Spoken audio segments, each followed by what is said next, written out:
गडकरी जी का और मोदी जी का या शाह जी का, मतलब मोदी जी शाह को एक ही कहिए, उनकी तो कभी भी गडकरी जी से उनके कोई बहुत अच्छे संबंध, मधुर संबंध नहीं रहे। खुले कंठ से अगर किसी की प्रशंसा की जाती है या जिसका काम दिखता है, वो सिर्फ गडकरी जी का काम है। ये लोग कहते हैं कि नहीं, वहां भाई एक ही गडकरी जी का मंत्रालय जो है उसने देश की छवि को बदल दिया, देश के मतलब जो है उसमें काफी बदलाव किया और बहुत ईमानदारी से और बहुत बढ़िया ढंग से काम किया उन्होंने। दोस्तों नमस्कार, आप देख रहे हैं अपना चैनल न्यूज नशा। मैं हूं महेश गुप्ता।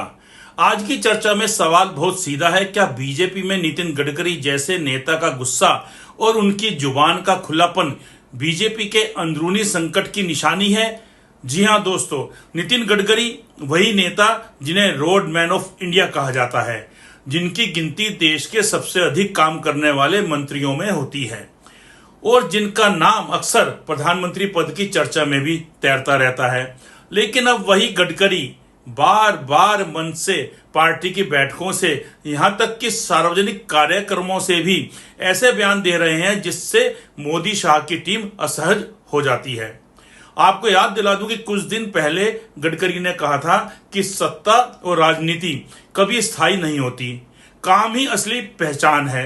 यही नहीं, उन्होंने कई बार मंच से यह तक कह दिया था कि मैं राजनीति में पैसा कमाने के लिए नहीं आया। और ये लाइनें सीधे सीधे इशारा करती हैं कि शायद बीजेपी के अंदर भी सब कुछ वैसा नहीं है जैसा कि बाहर दिखता है। गडकरी पर यह भी आरोप है कि वे कई बार आरएसएस की लाइन पकड़ लेते हैं और मोदी शाह की टीम को यह मैसेज देते हैं कि दिल्ली का तानाशाही मॉडल नागपुर को मंजूर नहीं है। और अब जब बीजेपी 2029 की तैयारी कर रही है तो गडकरी जैसे बड़े नेता की बार बार बगावत नुमा बातें पार्टी के लिए सिरदर्द बन चुकी हैं। तो आज की बहस में सबसे बड़ा सवाल यही है कि क्या गडकरी बीजेपी में असंतोष की सबसे बुलंद आवाज बन चुके हैं? आज हमारे साथ चर्चा में शामिल हो रहे हैं senior journalist Pramod Goswami ji. Sir नमस्ते। सर, आज का जो इशू है नितिन गडकरी जी से जुड़ा हुआ है। जैसे कि कुछ दिन पहले नितिन गडकरी जी ने कहा था कि सत्ता और राजनीति कभी भी स्थायी नहीं होती है, और बात भी सही है, काम ही असली पहचान है। काम तो यहाँ तक भी होता है कि शीला दीक्षित है, वो नहीं है, लेकिन आज भी लोग कहते हैं कि जो उन्होंने काम किए हैं दिल्ली में, अगर बाद की सरकार इनको संभाल के रख ले यही गनीमत है। तो सर, ये कि कुछ दिन पहले नितिन गडकरी जी ने कहा था कि सत्ता और राजनीति कभी स्थायी नहीं होती है, काम ही असली पहचान है।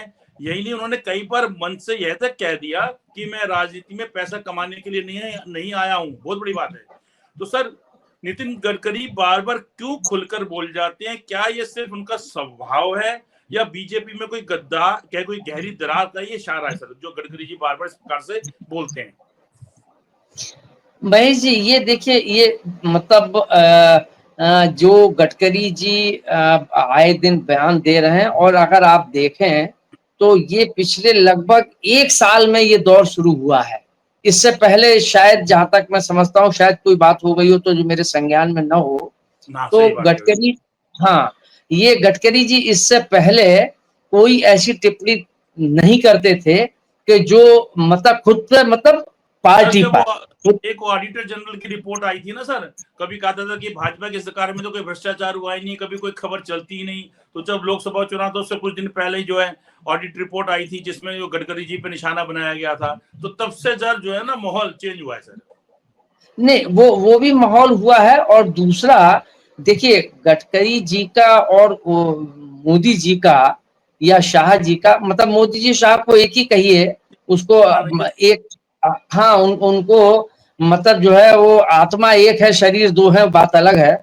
मतलब हर मामले में, चाल चरित्र सब सारे मामलों में। तो वो मतलब मैं ये नहीं, मतलब देखिए, उनकी तो कभी भी गडकरी जी से उनके कोई बहुत अच्छे संबंध, मधुर संबंध नहीं रहे। या अगर उनकी पकड़ गडकरी जी की मजबूत ना होती, या संघ का उन पर बरद हस्त ना होता, या संघ के वो करीब ना होते, कोई शब्द कोई भी दे दीजिए, उनके निकट न होते। और उसमें उसके साथ साथ निकट वो यूं ही नहीं है कि कोई बता यूं ही पकड़ मुंडे हैं कि उनके संग चले आ रहे हैं। लेकिन उनकी अपनी योग्यता भी, उनकी अपनी ईमानदारी भी, उनकी कार्यशैली भी, वो सब चीजें उसमें शामिल हैं कि जो वो संघ के पसंदीदा लोगों में रहे हैं और संघ की विचारधारा के पोषक भी रहे हैं वो। तो ऐसे ना इस नाते जो है वो मोदी जी से और उनकी कभी 33 का आंकड़ा नहीं 36 का ही आंकड़ा रहा है। लेकिन वो मजबूरी थी कि उनको मंत्रिमंडल में रखना, वरना वो मंत्रिमंडल में आपकी तो कतई नहीं रखते, किसी ठीक कीमत बात पर नहीं है। रखते हाँ, अगर बिल्कुल दबाव नहीं बिल्कुल। होता, है ना। अच्छा, और दूसरी बात उनकी योग्यता का इस बात से आप आकलन कर लीजिए कि आज पूरे देश में ऐसा नहीं है कि और विभागों ने भी काम किए हैं, वो किए हैं, वो अपनी जगह पर हैं, थोड़े बहुत हैं उनके, लेकिन मतलब अगर पूरे मंत्रिमंडल में केंद्र के किसी की मतलब मतलब खुले कंठ से अगर किसी की प्रशंसा की जाती है या जिसका काम दिखता है, वो सिर्फ गडकरी जी का काम है। ये लोग कहते हैं कि नहीं वहां भाई एक ही गडकरी जी का मंत्रालय जो है उसने देश की छवि को बदल दिया, देश के मतलब जो है उसमें काफी बदलाव किया और बहुत ईमानदारी से और बहुत बढ़िया ढंग से काम किया उन्होंने। तो ये उनकी योग्यता का सवाल है। और फिर अब अगर आप आ जाइए, मतलब दूसरा उसका पक्ष ले लीजिए कि जो वर्तमान स्थितियां हैं उसमें योग्यता कोई पैमाना नहीं है। उसमें तो आप मतलब कितने मतलब तोते हैं अगर, तब तो आपका पैमाना है, आप कितने भी भ्रष्ट हो, कितने भी मतलब जो है वो आपका चाल चलन सब टेढ़ा मेढ़ा हो, तो भी आप उनके या उसके वर्तमान में जो स्थितियां हैं उसमें वो फिट बैठते हैं, वो इसमें फिट नहीं बैठते हैं। तो वो उनकी ईमानदारी भी है, उनके काम करने की शैली भी है, और वो मतलब इधर साल भर से उन्होंने जिस ढंग से रखा, और विशेष रूप से जो ये बात आपने अभी कही कि उन्होंने कहा कि सत्ता स्थायी नहीं होती है, ये सीधा सीधा सा मुझे ऐसा लगता है, बाकी अपनी अपनी व्याख्याएं हैं, अपने अपने सोचने का नजरिया है। ये जो 75 वर्ष का जो मोदी जी लेके आए थे कि 75 वर्ष में सब रिटायर हो जाएं, और जिसमें मतलब अडवाणी जी, जोशी जी और सुषमा जी, इन सबको कलराज मिश्र, इन सबको जो है 75 वर्ष के उनको बाहर का रास्ता दिखा दिया गया था कि आप अभिभावक बन जाइए, आप संरक्षक बन जाइए, आप उस मंडल में डाल दिए गए थे। तो वो जब इन पे आया तो इनको लगा कि यार ये तो मतलब हमने उनको तो निकाला, अभी हम पे लागू हो रहा है। तो इसलिए इसकी वजह से उन्होंने ये अपरोक्ष रूप से जो 75 वर्ष का था वो उन्होंने बहुत सोफिस्टिकेटेड वे में उन्होंने ये दिया है कि आप 75 नहीं, आप 85 के हो जाएं, लेकिन ये स्थायी तो नहीं रह सकता है, सही इससे बात। कोई फर्क पड़ने वाला नहीं है। जो मूल और सिद्धांत हैं वो ज्यादा महत्वपूर्ण है। ये पद और ये प्रतिष्ठा ये महत्वपूर्ण उतनी नहीं है। अगर मूल्य नहीं है तो न पद है न प्रतिष्ठा है, और आप 100 वर्ष तक बने रहिए, उससे कोई फर्क नहीं पड़ता है। तो ये तो संदेश देने की हाँ, जो कोशिश इनका की एक उन्होंने। ताजा बयान है गडकरी जी का कि राजनीति सत्ता के लिए नहीं सेवा के लिए होनी चाहिए, तो हम क्या बोले कि क्या ये सीधे सीधे मोदी शाह मॉडल है, उस पर ये इनका तंज था? बिल्कुल, ये बात मैंने पहले ही आपसे कहा, ये पूरा पूरा उसके ऊपर है कि मतलब इसका कोई अर्थ नहीं है कि मतलब आप जो है जिस सिद्धांत को आप बनाएं उसी को आप तोड़ दें।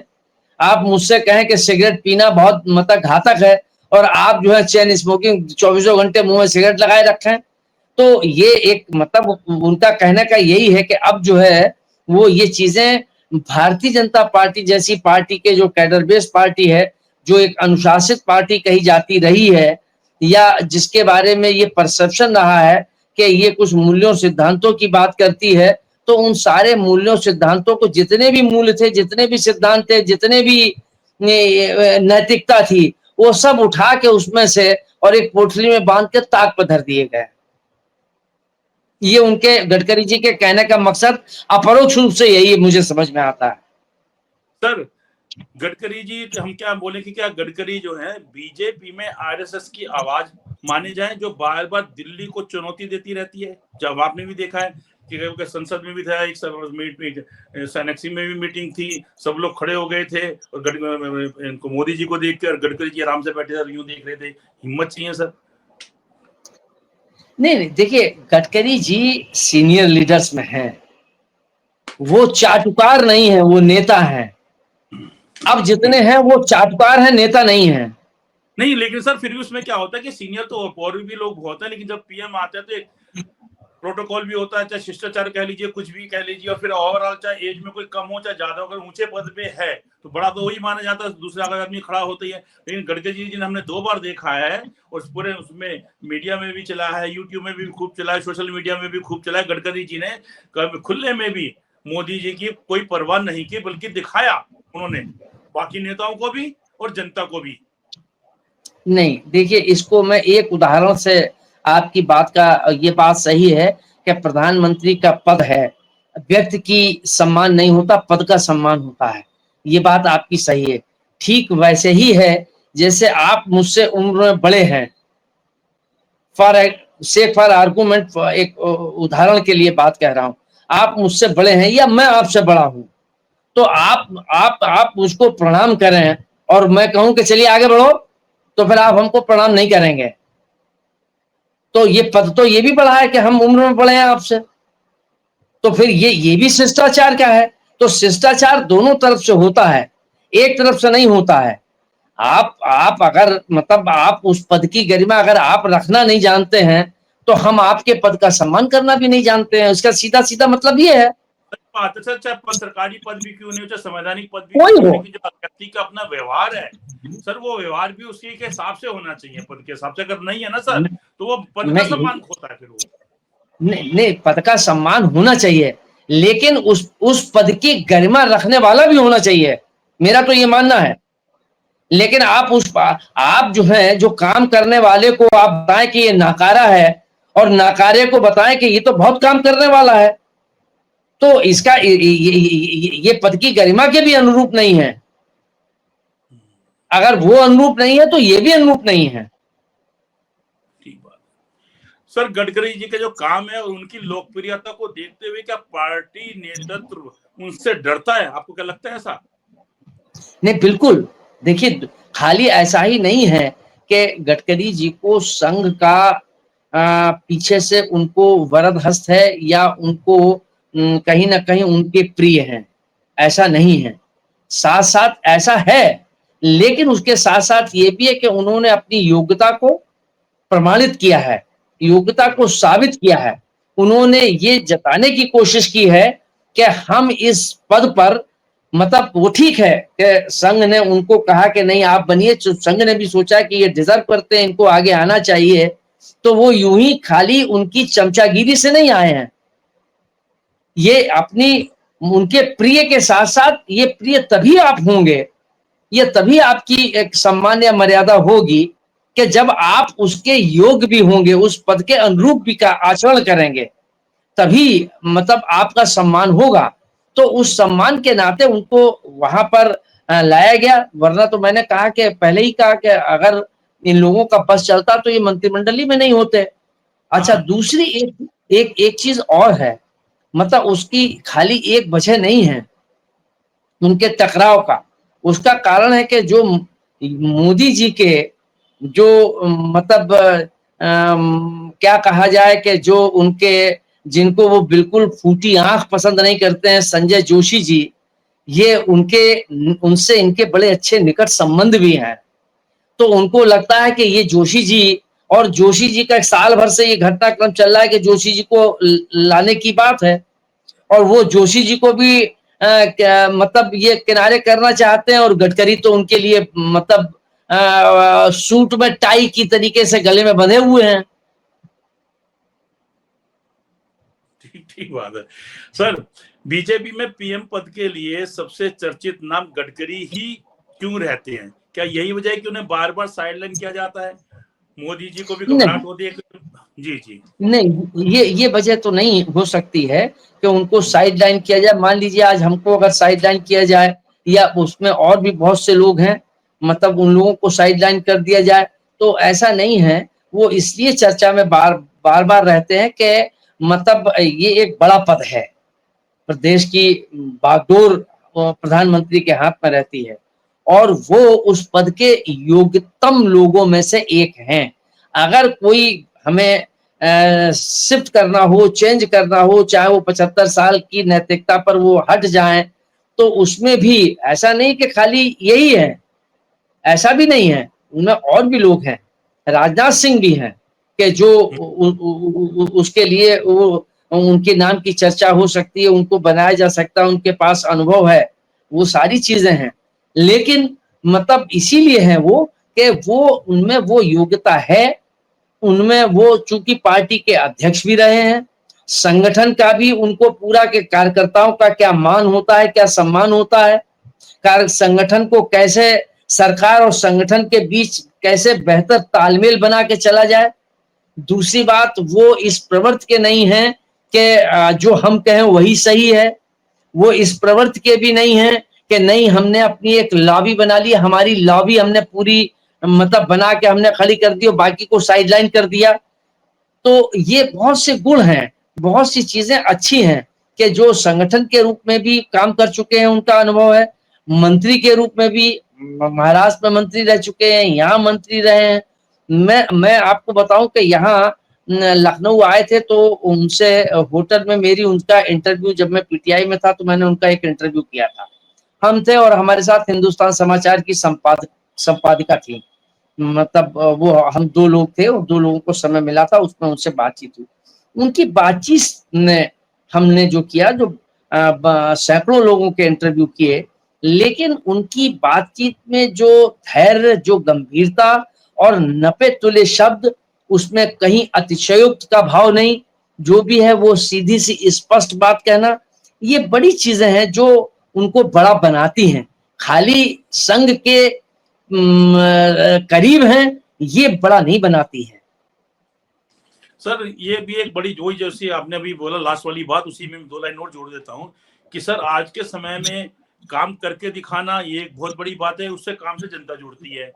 दूसरी बात ये कि भ्रष्टाचार ना करना आज के समय में ये बहुत बड़ी बात है। और तीसरी बात ये कि विपक्ष में भी अपने संबंध मधुर रखना।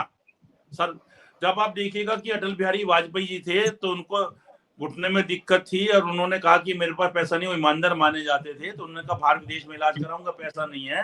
तो राजीव गांधी जी ने उनको जो है बाहर विदेश में इलाज की उसमें रखा उनको, और उन्होंने बोला कि सारा खर्चा आपका सरकार करेगी। उस बात को अटल बिहारी जी आज तक बोलते हैं। तो सर जो आपका सम्मान है, आप दूसरे को सम्मान देते हैं, अपना मधुर स्वभाव रखते हैं, बड़प्पन दिखाते हैं सर, वो दूसरा इंसान भी आपको जो है वही चीज वाली बात है कि उसका सम्मान आपको वापस मिलता है।